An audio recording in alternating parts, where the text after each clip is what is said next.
Artlist.io.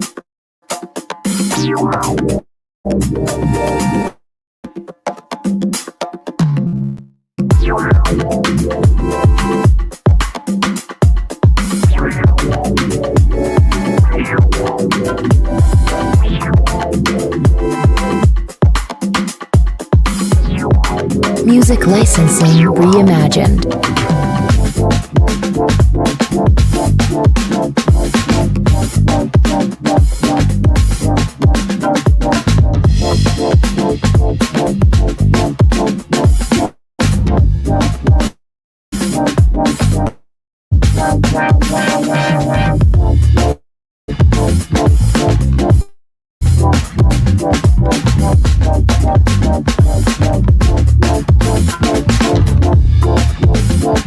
Artlist.io.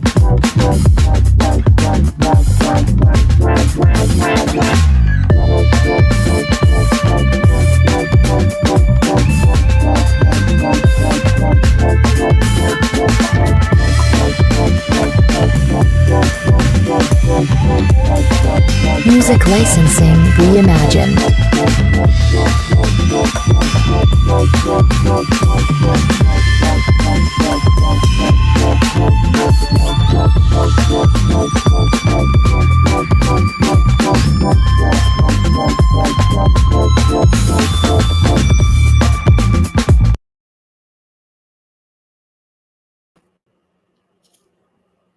Hey, peace and blessings, family, and welcome to Sunday Sitting with Sisters. I'm back, your girl Rolanda, and today I am joined by one of my favorite people that I really love and adore. This is Sister Asatu Hall. How you doing, sis? I'm good. How are you? So good to see you. You too, with your beautiful smile. How is the new year treating you? Pretty well so far. Yeah, no complaints. No, I'm so happy to be healthy. I just give thanks that to be healthy and to come through this. This is year 3 of our pandemic, and to knock on wood to just be healthy. Yeah. Wow. So, Sister Asatu, your family is originally from Liberia, correct? Yes. Are you keeping up with your family in Liberia during this pandemic? Yeah, Like for them? absolutely. My family's actually been keeping healthy, and give thanks. We haven't lost anyone from COVID for these 3 years. And I have family that still travels back and forth, especially the younger folks. They travel back and forth more frequently than our elders.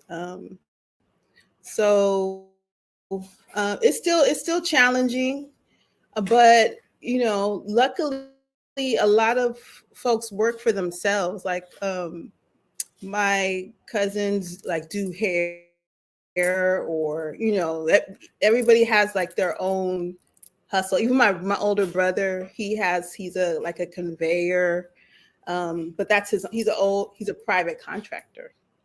Yeah. Right So on. yeah, that's great. And my niece, Ashley, just went with her father in October. She has never been, and she has a successful business here, but she went and bought land in Liberia. So, I think people are staying encouraged, but we also survived Ebola, right? So Africa has pandemics all the time. So I think people the learning curve is much faster because people have to survive. They have to hustle. I never even thought about it like that, but that makes a lot of sense. Mm-hmm. Since being in the pandemic, are there any things that you're taking away from this experience? The last 3 years, the shift, the change? Yeah, definitely for me. I mean, personally, as a person who sometimes I just go with the flow, and some might call that a procrastination. sometimes I just go with the flow. But I feel like the pandemic did teach me to not take opportunities for granted, and Mm. especially my life, and especially my time with my family and my loved ones. And so it really, I did lose two uncles during the pandemic. Not from COVID, but just in, Mhm. sick, disease. Mhm. And um, making just more commitment to be in contact with my elders. They're everywhere, all over the United States. Um, that really hit home for me, just really the importance of family, and how it feels to be isolated when you're older. And even now, like, we feel sometimes, our children who are Mhm. homeschooling, we're feeling isolated. So Right just on. making that commitment to stay in contact with my elders and my family. And then also those things that I was like, oh, I'll do that in 10 years.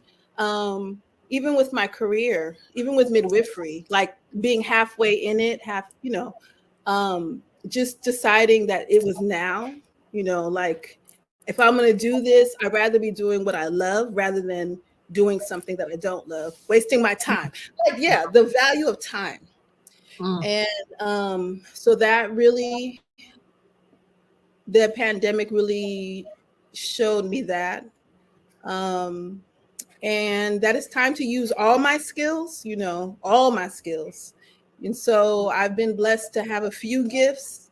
I'm not the best at what I do, but what I do, I know what I do. I know what I do, and I try to do it well. So just to practice all my gifts, because at least I have the gifts. So if I have the opportunity to teach dance, I'm going to teach dance, or I'm going to dance. If I can teach yoga and teach someone how to breathe and meditate, then I'm going to do that. Um, if I have the opportunity to teach in schools, like, I just gone back into the school one day a week, but even that, because I'm going to do it. I'm going to use all my gifts, especially if it gives me peace of mind, you know. Right So on. yeah. So, how would you describe your adolescent years, your youth, before you turned 18? How would you describe Asatu's adolescence or youth? Awkward. I feel like I was that awkward girl. Um because I had I had these parents who I would say were semi-strict, not religious, but semi-strict in cultural. We had cultural norms that were different. But I grew up in a city, San Francisco, has lots of people, lots of different cultures. But I also had interests that were like, I always knew I wanted to not live in the United States. And to say that at that age, being an adolescent, like, no one could fathom that. Like, I was like, yeah, I want to live in, I don't know why I wanted to live in Europe, but I wanted to go to Europe. Yeah. And my taste for music was also just as, I was kind of into, everything. I was mod. I listened to a whole bunch of British bands, as well as my soul. And I called myself a B girl too. All of those things. So I had this wide perspective of, and wanting to just travel. I always wanted to travel. And I always wanted to be, back then, I always wanted to be a doctor. And I thought I Mm. was just going to be a doctor. So, I was still dancing. I was dancing then too. I was, back then, I was also like a ballet dancer technically back Oh, then. wow. Yeah, really, really, really, really doing the creative arts. Very, I have to give it to San Francisco Unified schools and the schools in the area. Like, the exposure to arts was amazing. The exposure to arts, like the dance department in my high school was at Mercy High School, was great. Um, yeah, but yeah, I always felt like, like I was a little awkward. I didn't, I had braces. You would never know that I got. I like Doc Martens. I was just, yeah. So, but I now understand what that seeking and what that not having limitations was about. Mm. So by the time I went to Germany when I was 15. I wanted to go to France, but I did go to Germany. I found myself a scholarship and I was an exchange student in Germany. And so I get it now, you know, why that seed was planted to travel and to see the world. And I loved travel. So How was Germany at 15? you know, it's so funny because people are like, why Germany? And, you know, but I didn't want to go to Germany. I really wanted to go to France. But why Germany? Because I got a scholarship. Are you there, Will? Yeah, I'm still here. Because I actually, I was taking French and I thought I really wanted to go to France. But this particular scholarship I went through AFS. It allowed me, the advisor said, you'll be able to go to France. But this is just use this as a vehicle to get to where you really want. And I really want to go to France because I knew they had Black folks in France, but I didn't know anything about Germany. So I ended up in Germany because that was the time of the Berlin Wall. And there was all these friendships there was lots of trying to bridge the gap between Germany and the United States, basically. And so it was not what I expected, but it was a little bit of what I expected. I mean, Germany is very clean. It's very beautiful. The people were actually more open-minded than I expected, more educated. Like they knew about Black folks, culture, history. They know about the history of the United States, which just amazed me. But then there was also those other things that there were so many Black folks too. Because there's so many we had military bases. So I didn't live too far from military base. So I would see brothers and sisters all the time. And I would meet, you know, youth my age. I was 15. I would meet them like, you know, in the train station or whatever, and they would like invite me places. I think the only negative aspect was that I did run into skinheads, and I did see like some hate stuff. But I also, you know, in San Francisco, we had skinheads. We had skinheads in Santa Cruz. We had skinheads here, you know, in California, up and down California. What's his name? Metzger. So they didn't come after me, but I did see them hurt somebody, and it was scary. But overall, like my exposure, I met East Africans, I met folks from all over the United States. One of my best friends was, she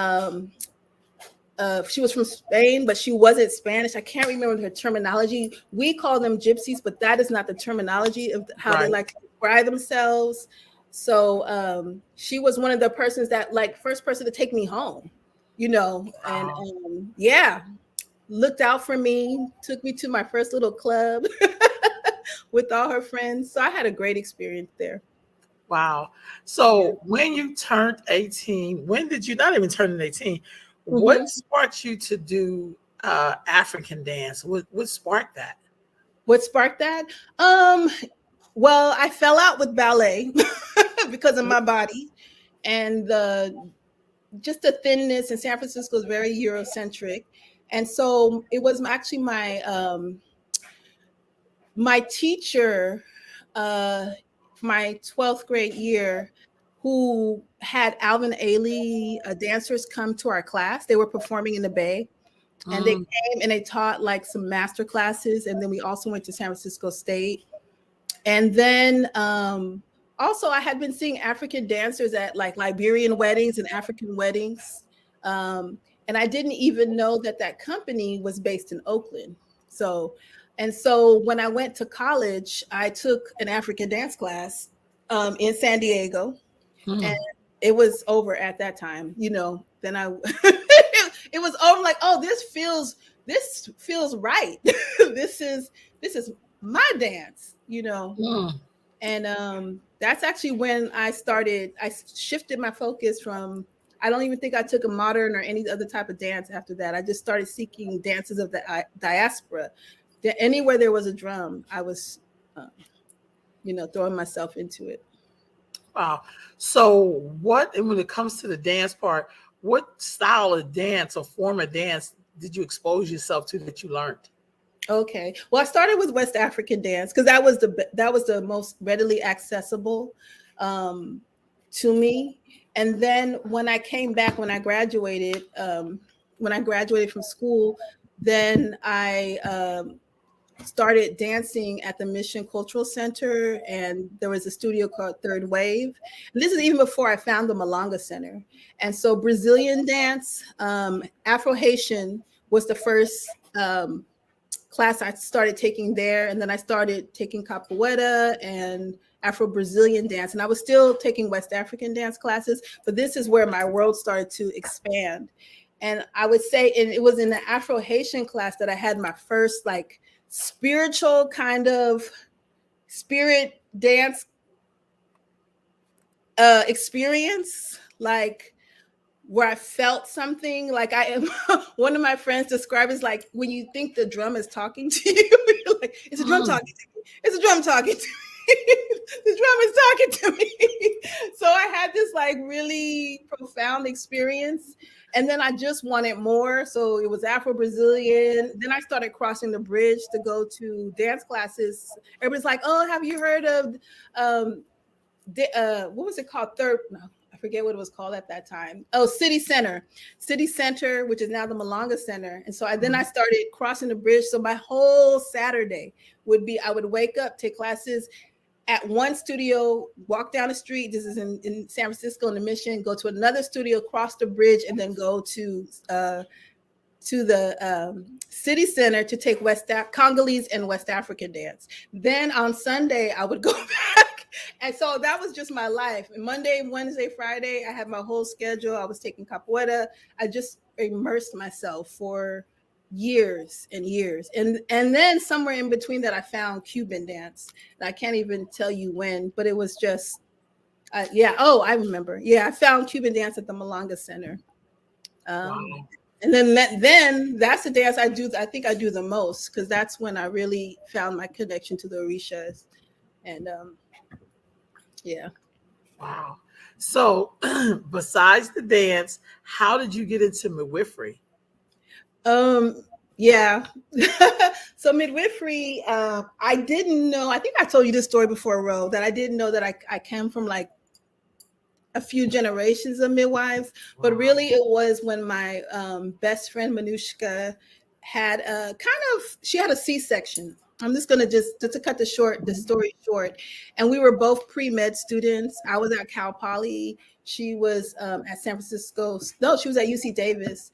And so she had a C-section, and we were, like 21, like young women. And so I did not understand why she had this C-section. And meanwhile, I was just like, that it doesn't sound right. And I just, my mom had her babies at home except for me, all the Liberian women of my mom's generation, a lot of them have stories about midwives. I didn't really understand. And my sister had really quick births.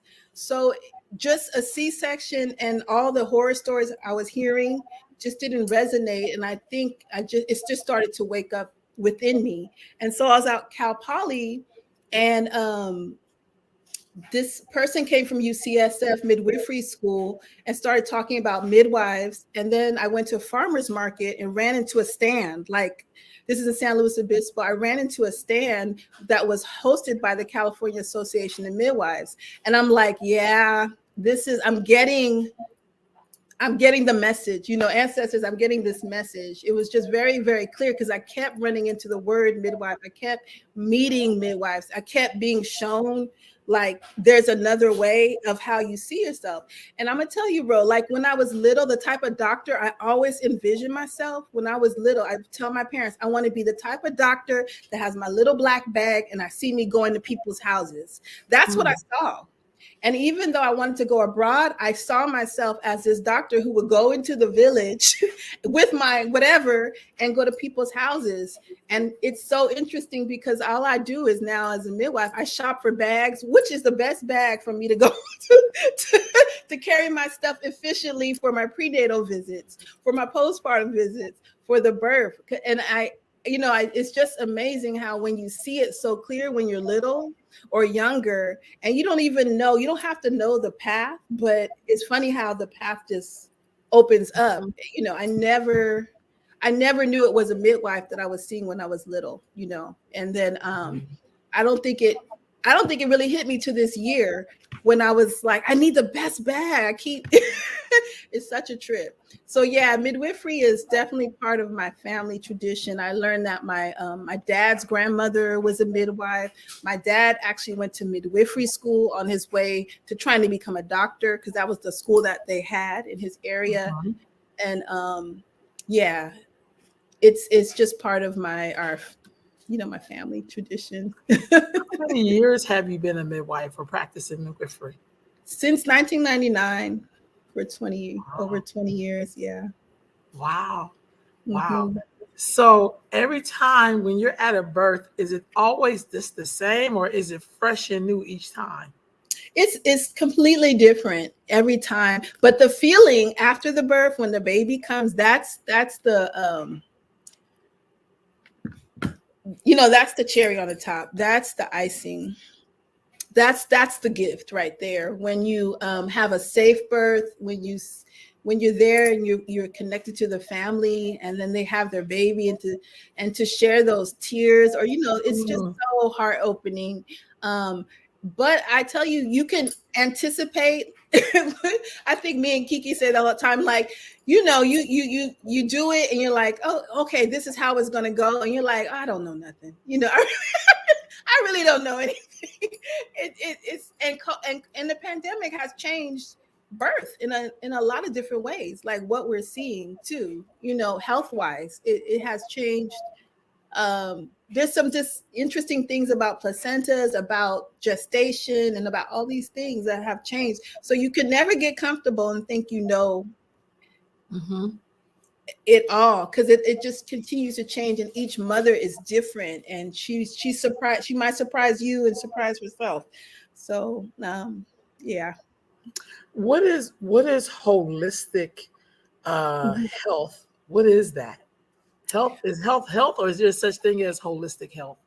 I feel like there's a thing. Well, I think it's the way you look at health, right? I think that health is your state of well-being, but holistic health, but for a person who looks at health holistically, they're taking into consideration the whole picture. So if someone tells me their stomach is hurting, if my child tells me, I want to know more than just about what he ate.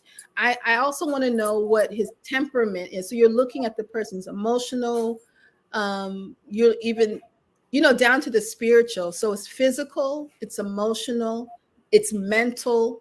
It's taking all of that into consideration with the picture that you're seeing when you're trying to get healthy. So, it's not just popping a pill. It's really trying to get to the root of the problem, and then being, considering that that there could be other things going on that might even just be emotional, even spiritual. So I think that's what holistic health means to me, at least. Right on. So how did you get to the sacred grove? Yes. My longing to be part of a sisterhood, kind of what I saw my mother and her sisters have, and then a longing to I think it was my inner desire to really know my purpose, and to create not only like a I modeled it after the Women's Secret Society, but now what I really, really wanted, I wanted to work with a collective of like-minded women on the behalf of other women and girls. And so Sacred Grove was really inspired by what I didn't feel like I had, and what I heard my mother and my aunties and maybe other women, even women from the South, that generation, or seeing just, and I even have to say a little bit of seeing sororities and fraternities, just folks who are like-minded, who work together on behalf and get stuff done. And I knew that my focus was health. And I really believed that the earlier you start talking to children, especially girls, about their health and their bodies and their spirituality, that it impacts them as adults. So that's why I was really, really, really passionate about rites of passage, or having a rites of passage program, or joining with others who wanted to have a rites of passage program. And so that was the beginning of Sacred Grove. And then also to be in a community of women, or just even, it didn't have to be big, because really it was just 3 or 4 of us. Right. I don't need a lot. That's the thing. Numbers mean nothing to me. It's the quality. They say quality over quantity. It's just we need to get stuff done, right? So really, if I think about like Regina and all, it was just because we would share together. We would share. So I had like my sister Tamu, who's now the raw foodist, we all had our gifts that we would bring, and we would teach each other. And that was really, not everybody has to be a midwife, but I was doing like a study group, a midwifery study group. So I was like, let me teach what I know. This is my gift. This is what I went to Texas to learn. I'm bringing it back. Let me teach it to this circle of women. And then we had so everybody was sharing. We had a sister who was an acupuncturist. And so we were all just exchanging information and decided, well, what do we do with it? And so that's where Oshun's Garden came, where we would do these Oshun Gardens, where we would offer up these services, massage, vegan food or vegetarian food, talks for women and girls, so that we could share what we were learning, but also share it with the community. You can't take it with you, and it's not for us. It's share, especially if you feel like a little bit of your purpose is to be a healer, then that your charge is also to heal or to do something in the community with it, even if it's one-on-one, even if it's one-on-one. So those were always fun. And we just enjoyed working together, and we always incorporated dance, somehow, food, because that's our culture, that's what we do. But always, and it was just always, everybody learned a lot. I think that was the beginning, the vision. I really wanted a spa. I was like, I'm gonna have a Black-owned spa, and with all these that's what I really, I was like, you go to all these beautiful spa, and like I've only had gone to Kabuki. But it's not like I had gone to these spas, but I was like, why isn't there a Black-owned spa, like where we can go and get in the pools? I feel like that's what people think is extravagant, right? Like you have to have tons of money. And I really wanted to change that. I really felt like we needed an urban spa. Like I really wanted Sacred Grove to be like this urban oasis, this spa where women could come and get treated well, no matter what their income. And I really wanted to do it for free. Like that was my, and those who could pay, could pay. But I really wanted to offer that for, especially our mamas and, the aunties and the school teachers and I wanted them to come and get loved up on. And I still have that vision. It just might not be in the United States. Y'all might have to come to the spa and somewhere where I could buy affordable property. Right. But I still would like to have that place. Tell me about the Yewas. Yewa. Well, bro, we knocked that out. We did that. But the people want to know. The people want to know, but we're just passionate about our young women and our youth, and encouraging, empowering girls and helping them grow into young women and knowing themselves and being confident. And even, I remember we talked about that spiritual piece too. So I had started doing some rites of passage work in Oakland. And then I remember I used to go to Sacramento to teach dance at Sister Rose Community Center, and work with the young women there. And so we were inspired to create a community-based rites of passage ceremony to bring, that it should be a community based where the families could be also be included in it. Mhm. And so that really, really took me from offering Yewas to just my cousins and my nieces. It really made me, so I have to thank you for that, Ro. I have to appreciate you big time for that, for taking it out of like even my comfort zone of just preaching to the choir, but expanding the vision. And so we did a really nice, so I would have girls here leading them through different life skills and experiences. And Ro was in SAC, and then we brought the girls from Oakland to SAC. I was like, that was our first community passage. Yeah, where we took them to the water, and we had this, that experience where we took them through the ages. You know, that was beautiful. That was just I remember that. Yeah, to take them from the when Africa was at its prime with kings and queens, all the way through the Atlantic slave trade. And that was beautiful. So it definitely planted a seed, or put the fire under my butt to see how, excuse me, should I say butt? To how important those things are. And I kept those Oakland girls like were with me, and some like have gone off, and are, young women, just like I know you work with so many girls. So Yewas is continuing. It's young, empowered women achieving self. Yes. And so the goal is still to work with girls. So now we have girls that are as young as 7 and 8. That's a whole different thing. Mm-hmm. And I think our oldest girl right now is 15. So I still work with a young group of girls. And we've joined with Sisters of Tomorrow, just because the mentorship in the Bay, and they there was no Sisters of Tomorrows. And that was a program that came out of East Palo Alto. Mama Nabantu started years ago. Mm-hmm. And they had a chapter in Richmond. And then when Mama Lupacey passed away, no one was here to carry the torch, but she passed on, she what do you call it when they say, okay, now it's your turn? You passed the torch. The elder vetted me and passed the torch. So I was like, you need to do that. Yeah, she's like, it's the same thing. You're doing the same thing. And she came in with all her heart to teach quilt and stuff like that. And now we have connected with Sisters of Tomorrow in Atlanta and Texas. And these are the elders who started it in, 70s, 80s. So it's so beautiful for me how it comes full circle, is that I also now have mentorship that I just haven't really had. Right? To have that mentorship and being very humble when they call you, Ro. For real.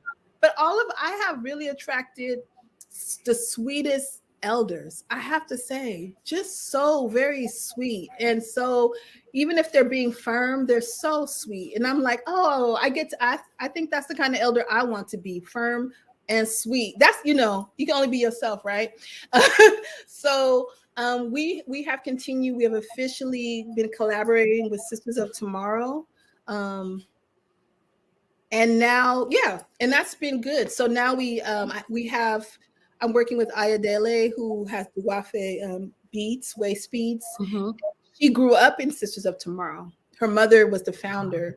And so it's good. So I have now attracted like-minded, the sisterhood. That's what I'm saying. So, and it doesn't feel like it's all on my shoulders anymore. And to see that our young girls are now mentors, and it's really, really nice. It's really, really, really great. The pandemic kind of threw a wrench in our trip to Tanzania. Mm-hmm. And we're very upset. We were supposed to go in 2019. But, we still would like to go. And we have that, it's all organized. We started raising funds. We have the location. We have, the people who want to greet us, Mama C, and welcome us there. We just don't have the green light to go forward with it. So I'd be rambling. Sorry. No. So you're going to take your girls to Africa? Yes. That's beautiful. Yeah, we want to take them to Africa, and Mama C is going to, we have 2 locations. Mama C is going to, where they're going to do some volunteering at her school. And then we're going to do like a traditional rites of passage ceremony for them there. And then we're going to do, I didn't know that they had, I don't know what's the appropriate terminology. Are they called slave castles? I hate to I call call them them dungeons. dungeons. So they Slave have, dungeons, yeah. yeah. So I didn't know that they had them in East Africa. See? Oh, really? So in Zanzibar. Wow. So we have this, we're going to go with a tour group that's based in the Bay Area. They're going to lead that part, and we're staying on their compound. It's actually Mama Upesi's compound. So Wow. yeah. So he has this trip planned where he's going to take us from the capital there, and we're going to tour the slave castles and go to the beach. There's all these cool villages. There's lots of sustainable women, little, I guess organizations or projects there. So we're going to check all those things out. But we really wanted to tie in the community service. We want them. So the girls will be volunteering. That's beautiful. That's beautiful. Yeah. Sister, how do you connect your midwifery work to your work with girls? Yeah. That's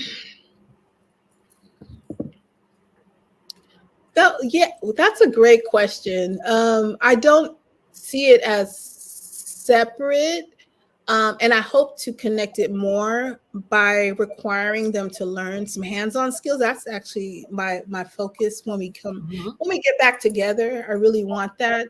But we say in midwifery that we care for women or from womb to tomb, from womb to tomb, and part of that is making sure that they know about their bodies, probably even earlier than their mothers. Like that's always for me, like teach your mama something about her body, and I get that feedback all the time, because we start, like one of the first things that they do when they join is we do a class called Sacred Not Secret. It's a sacred womb cycle class where we teach them about their sacred womb and their cycle and how to take care of themselves, hygiene, and things that probably a lot of us never really got sat down and talked to in the way that the way that we talk about it. And then even at that age, if you're 7, 8, you still have to know that those ovaries have a function, and part of that is that they're there to help you have babies. So we talk about the purpose of a cycle, and it's not normalizing like the whole body development, and changes, and then even tying in spirituality. And I feel like that's a lot of what midwives do. We're always educating, always talking about the body. So normalizing it. So much so that a lot of girls ask me to go to births, like that's like the next step. Can I go to birth? I really want to go to birth, So I really want to tie in some type of training where they learn some basic doula midwifery skills, not to deliver a baby, but you never know. Wow. So that's my goal, to really start that part. Wow, that's beautiful. We talked a little bit about the womb healing. How significant is that to your work? Womb healing? Working with that womb energy. Yeah, that womb energy is really, really important. And that's why I like to start talking about it pre-menstrual, before menarche. They call it first cycle menarche, to drop the awareness that into a girl's mind of what is a normal, what a period should feel like, a normal period, as opposed to something that is not normal.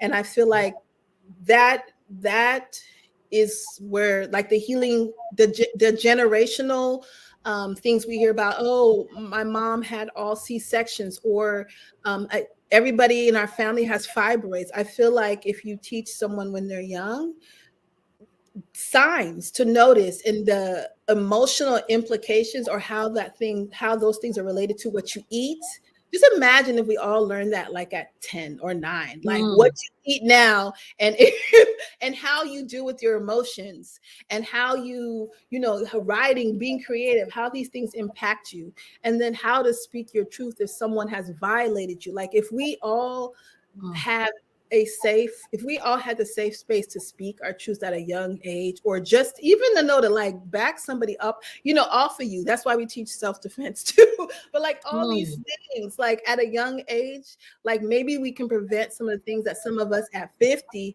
are still trying to heal ourselves from, that we call womb trauma. And so so that's the first. So that's the prevention part of it, right? Working with younger girls, working with young women where it's not so set in. It's not so set in. It could, maybe it's a lighter layer and they can release. You can do some things. You can do some womb healing. But in terms of as a midwife, a lot of times things come up as someone is trying to conceive. So a lot of the womb healing is addressed. I've been trying to conceive, or I have fibroids, is during a consultation around abnormal menstrual cycles, fibroids, painful periods that put me in the bed for a week, all these kinds of things that we hear. Like I always, and this is where I tie in the holistic. I don't want to label it dysmenorrhea. I don't want to give it a medical definition when we need to go back to the root, and I have to start asking questions about your childhood or history, like what has happened to you, where do you feel like it started, what do you eat, like going in deep, and then even realizing that, okay, maybe this is the work we have to be doing. So that's preconception. And then during pregnancy, the fears that come up when you had some trauma, you're trying to keep a woman, and you're trying to keep a baby inside. So she might be reliving that throughout her pregnancy. So just a constant reminder that her body was made for that. Keep journaling, keep praying, like whatever she needs to do to believe in her body, to regain the trust in her body. That's a constant thing for like 10 months. You might have to do that. And then I've been really tapping into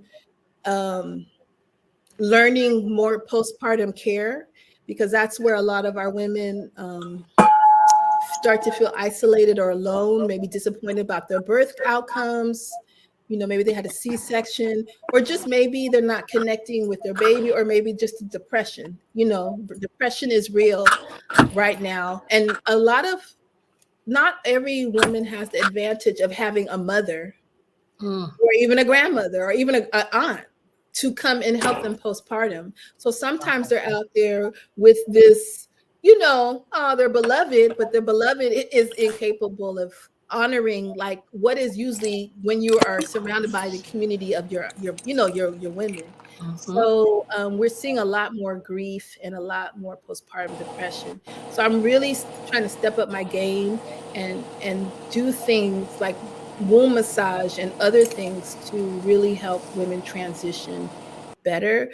But yeah, midwifery, I've been called to do, we've been doing a lot of what they call closing ceremonies, a lot more like hands-on ceremonies and praying for women who have been victims of rape, who have lost babies, who are dealing with infertility or any type of, trauma, mental instabilities or mental health issues. So doing a lot more, being called for things other than babies. I've noticed that in the last 3 years, a lot of call for midwives to do more spiritual stuff, just more hands-on stuff. And yeah. How do you deal with that energy when you're working with your girls? I normalize it. I usually talk to them about births all the time. They ask questions about births. And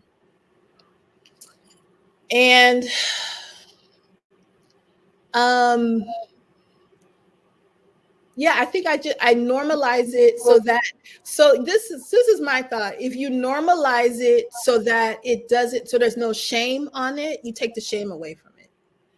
so that there is no question, no conversation about my body, my experience that I should hold alone and feel ashamed about. That's I think I start there. I talk about I'll tell them if even because sometimes they'll just tell me like a girl was something molested or anything, I don't know, but my reaction is never like, oh my God.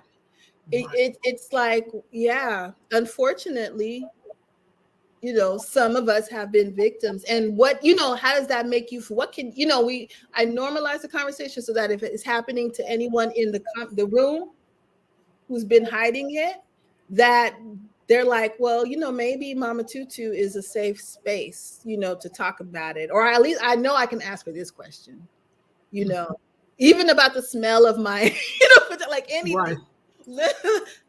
Just making it not putting too much energy on it so that it's because, and I think that's why I came up with sacred, not secret. Like it's the secrets that kill us, it's the secrets. And some of us have been forced to keep secrets, and others of us keep secrets out of shame, or feeling like we're protecting ourselves, or people will look at us different if they knew this truth about me. And so if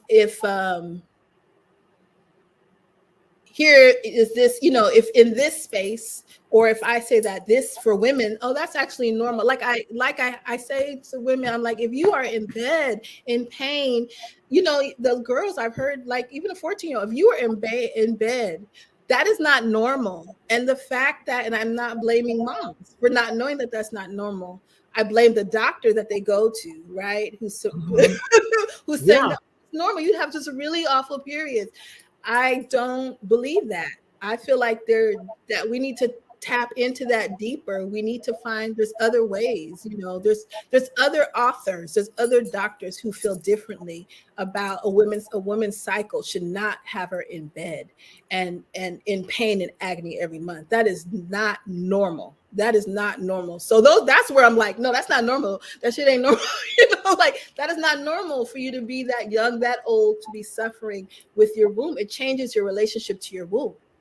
It changes the relationship to your womb, and how do you infuse your womb with love, and how do you grow things with love when you have this like hatred, love-hate relationship to your body. Like, so I try to I encourage girls to ask just ask questions. Like, I think that's, and that's midwifery in the sense that we believe in informed consent. Like that is our job, to inform. You make the decision, but you're going to get this information. I know. Yeah. How do you, with your girls aside too, I can see with the women in your midwifery, but how do you talk to girls about the womb? Period. Right. We live in a society, but we erase the womb a lot. Yeah, especially when I've noticed, I'm at a new school and I noticed that they're so embarrassed, or they think it's so, nobody wants to talk about their womb. Right. Nobody wants to talk about it.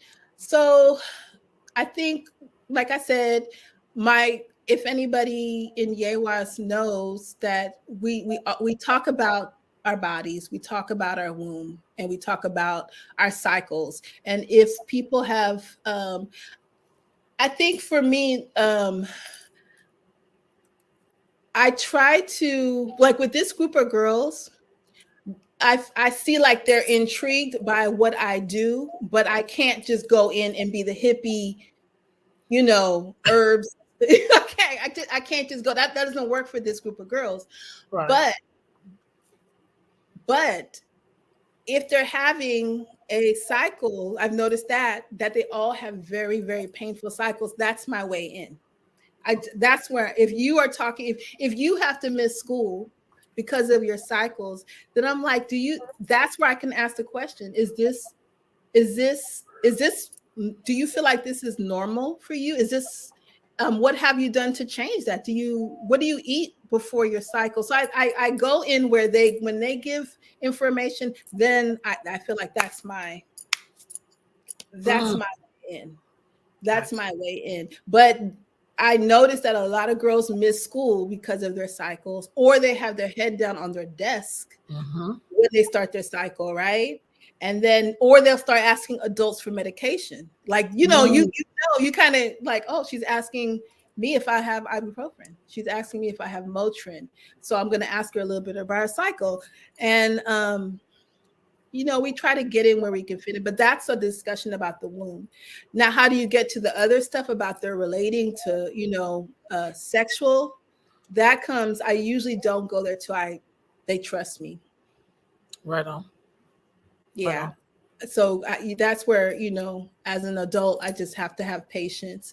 Only if I'm in that role. Like when I worked at a teen clinic and I had to ask those questions, I could go there really quick. But if I'm trying to be one of those adults that you trust and has you, I don't need to be in your business, but I make it known that, you know, these are the things that you could talk to me about. And then I can go into it. And I find like a lot of them want to know about different types of like you know, like the honey pot pie. Like I found that's a great topic. Girls who have painful periods, it reduces the pain. I've been hearing that. And we introduced those to girls a while ago. But like all these kinds of things, if they can get rid of pain, that's my introduction. Then we can go into the root of the other stuff, your sexual activities, blah, blah, blah. But first, let's deal with, yeah. So what about for older women? Say, for instance, if you don't have a womb anymore, or you don't have cycles anymore, or the menopause or the menopause, how do you work with any women, or, you know, in that area at all? Oh yeah, because that's my generation, and then like I said, it's my new group of mentors, and they're still vibrant. I remember we had a discussion on Sacred Womb Talks about yoni eggs, and the elders, and I was just talking about. I brought someone on, Akila Shahid. I asked her to come talk about yoni eggs. And so she talked about the benefits of it. And I'm telling you, it was the women in their 70s who went out and got the yoni eggs for various reasons, because they're still sexually active. They still want to feel vibrant. They are having concerns with being able to hold their urine. And so they still want to, and they're still women. And just because you don't have a womb doesn't mean that you're not less than a woman, right? Even if you're in your womb, you actually might be having another. You might be on the other side of your sexual, you know, whatever exploration, and you know, but they still want to feel good in their bodies, and they still might have fibroids. They still might be having other issues, and everybody wants to feel good in their body, you know. Right. What it comes to, everybody wants to feel good in their body, and so yeah, they might not be concerned with a menstrual cycle or heavy bleeding, but then you want to keep that pelvic floor strong. So that's a big discussion. How do we keep that pelvic floor strong? How do I even if I'm dealing with moisture, like there's all these issues these are all the things that they ask about. And they were talking about, actually they were schooling me. They're schooling me, but I feel like I'm reading a really good book by Aviva Ram. I really like her. She has a blog. She was a midwife. She became an OBGYN, and she's also a herbalist. And so you can get both perspectives. And I'm reading her book called Hormonal Intelligence. And so she ranges from like, you know, PCOS and fibroids, menopause, but just how to feel good in your body and how to work with those hormones, and even how to reverse some things, you know, how to reverse things. And she reiterates in that book as well that a lot of the problems are that we call, you know, we've gotten used to monthly or just in our life with our womb, they're not considered normal. They might be normal for you, but we are allowed to have like pleasure and feel our bodies and not be in pain. So I guess I'm just women with their wombs being in pain. I just, yeah. Ooh, it breaks my heart. It just breaks my heart. Other than when you're in labor, I'm like, but you're getting something at the end. That's a little bit different. I feel like that's the only time your uterus should contract that strong and bring you that much discomfort is in labor. Right on, right on. You said something early, the herbs. How should people begin their herbal journey? Thank you. I think you should do research. And I think that first do the research and just don't start taking herbs. I think you should connect with an herbalist. And why I say that, because our bodies are unique. All of our bodies are different. And so what formula works for me is not going to work for everybody. And most herbalists who make combinations, yeah, there's some generic ones you can get over the shelf, but really it's based on your weight. There's so many factors. It's based on your weight, how much herbs you should take.